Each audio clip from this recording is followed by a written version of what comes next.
used my favorite negative painting technique in 5 different ways to create this composition. And in this video, I will show you step by step how you can use this method to improve your artwork and to solve some of the most common watercolor challenges, including intricate details and beautiful seamless backgrounds full of color and atmospheric depth. Negative painting is especially useful in botanical art, which is why I also painted a variety of flowers and leaves to show you exactly how it works in those scenarios. And I'm going to start by sketching my birds and giving you a quick definition of negative painting in case you are unfamiliar with this technique. Negative painting is a fascinating way to watercolor by painting the spaces around the subjects rather than the subjects themselves. So instead of directly painting what we see, we will focus on creating shapes around the birds, allowing different organic forms to emerge through the background. As I mentioned, I wanted to add some flower elements in the background to add a splash of color and to show you how negative painting works for botanical art. Luckily, I have an entire library of references on my phone, mostly taken on my walks in Toronto Edwards Gardens. So I'm going to choose a couple of peony buds, and I'm using Arch's cold pressed paper and some very hard graphite pencils, so the lines are barely visible. And you can find the reference photo along with my full list of watercolor materials in the video description below. And now the sketch is done, and I'm going to tape the edges because I plan to add a lot of background colors and I don't want them to bleed. Let's get our brushes and paints and explore negative painting technique and 5 different scenarios of how you can use it in your own watercolor work. So the first and the most obvious case when you will likely need negative painting is to create a background around your main subjects before moving on to the details. We have 2 white swans, so it's even more important to start off by painting around them because there's no other way to really create these silhouettes effectively with watercolor. What I mean by that is if we were using acrylics, oils, or any other medium that has opaque white pigment, we could use white colors on top of dark and get a nice sharp silhouette of the birds. But in traditional watercolors, we don't have the luxury of using white pigment, so we need to carefully paint around the swans, building the shapes in the reverse way by applying darker colors only on the background. I'm using light phthalo blue. It's my go-to pigment for any background, and also some splashes of quinacridone red, cadmium yellow, and phthalo green, where I plan to add my flowers and leaves later on. I'm not worried about the details just yet. All I'm doing is building up the silhouettes of the bird using negative painting technique. The background is done and we can start painting more intricate details now, like the eyes and the beak. And here, negative painting will come to the rescue as we encounter our first big challenge, those tiny light details, including the nostrils and the beak highlights. I will slowly and carefully paint around them, leaving the white of the paper to serve as white color, applying saturated Hansa Yellow Deep, and then some vibrant Scarlet Lake, wet into wet. Now we need to solve the next big challenge. I'm talking about the white feathers. Beginner artists often struggle with this part, which is why I have several tutorials on painting white objects. And the way we're going to solve it is we're going to find some color in the shadows and focus on painting those shadows without creating any muddy gray. I will leave the links to white rose and white shell tutorials in the video description below, so you can check them out later. But for now, I'm going to tell you about the pigments I used here. So I've tested several from blues to yellow ochres, and the tricky part is to add them all using wet into wet technique and make them blend together seamlessly. I don't want to create any green accidentally by mixing blue and yellow. This is color theory 101. So I'm adding light pink to separate blue and yellow, allowing my phthalo blue just enough time and space to sink into the paper before I start adding my yellow ochre. I'm gonna also introduce the Dioxazine purple only because I love it and I introduce it in every painting. It's sort of like my signature, if you will, or maybe an obsession depending on how you look at it. But you can get away with just phthalo blue, yellow ochre, and some sort of light red like the quinacridone red that I'm using.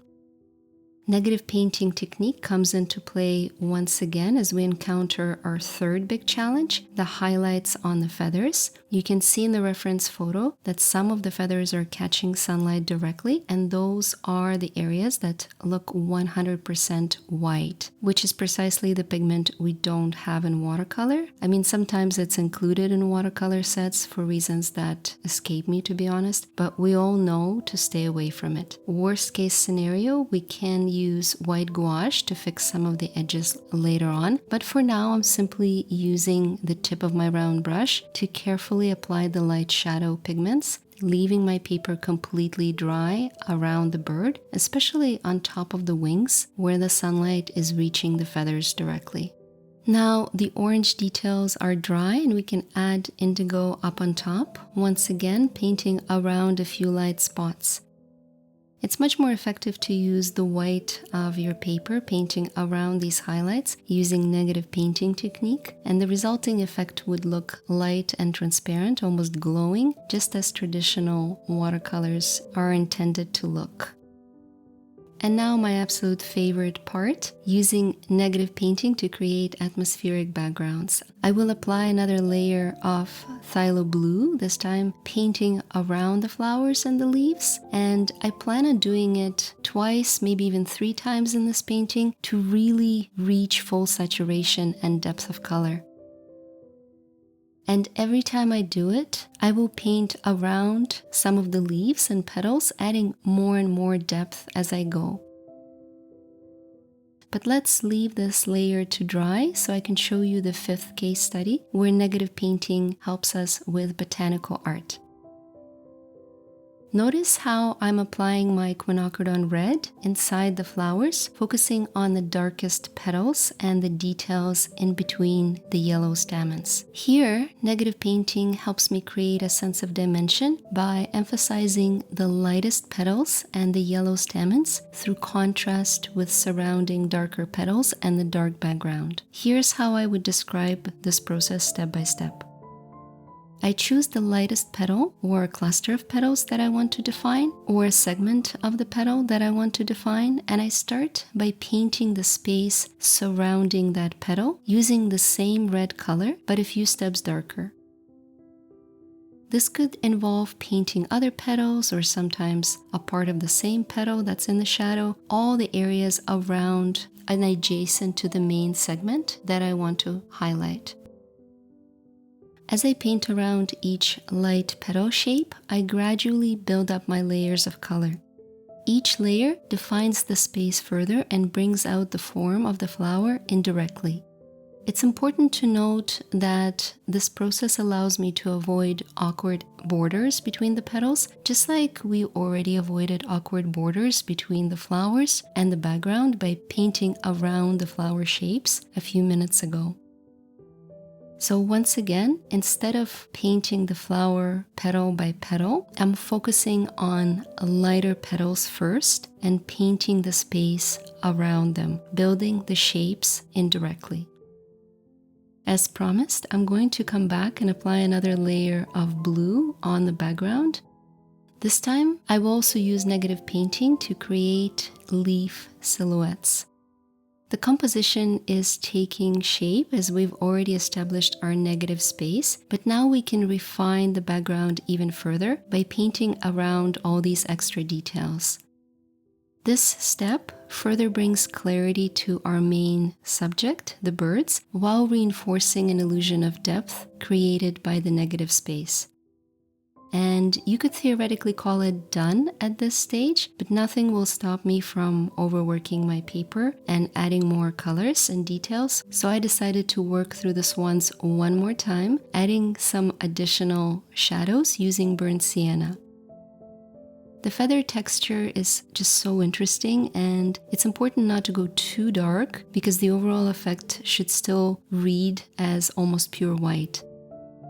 The only reason it still works is because the background we've created gives us enough contrast and the swans stand out against the blue.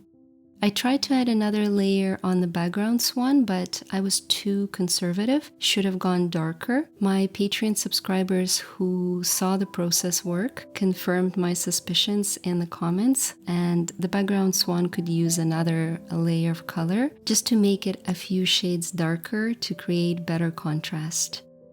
But I didn't get that far, and instead I focused on another layer of color on the flowers and another layer of background blue. Layering the background with varying tones and colors will always help you create more depth. Gradually transitioning from light to dark or using different hues can enhance the three-dimensional effect. And you can apply negative painting several times on the same background to reveal additional objects by painting around them or to create this much darker, more atmospheric look. I'm really testing the quality of my paper here as I'm only working on 140-pound cotton. 300-pound would definitely work better and would allow me to create even more layers without warping, but I really don't want to remortgage my house to afford 300-pound arches. So like and subscribe if you agree that watercolor paper is ridiculously expensive. As always, once the study is finished, I will create a detailed tutorial for my Patreon subscribers with black and white outlines, step-by-step references, and a detailed explanation in real time, maybe using a variation of the same image where the swans are looking at each other, creating a heart shape. Let me know in comments below which reference image you prefer, and a big thank you to all my patrons. This channel exists thanks to your generous support. I hope you enjoyed learning how negative painting can help you enhance your work in different scenarios. I will remove the tape and let it dry. And if you want to learn more about negative painting, especially how it works for watercolor flowers, check out this video that you see on top of your screen. Thank you for watching and painting with me. I will see you soon.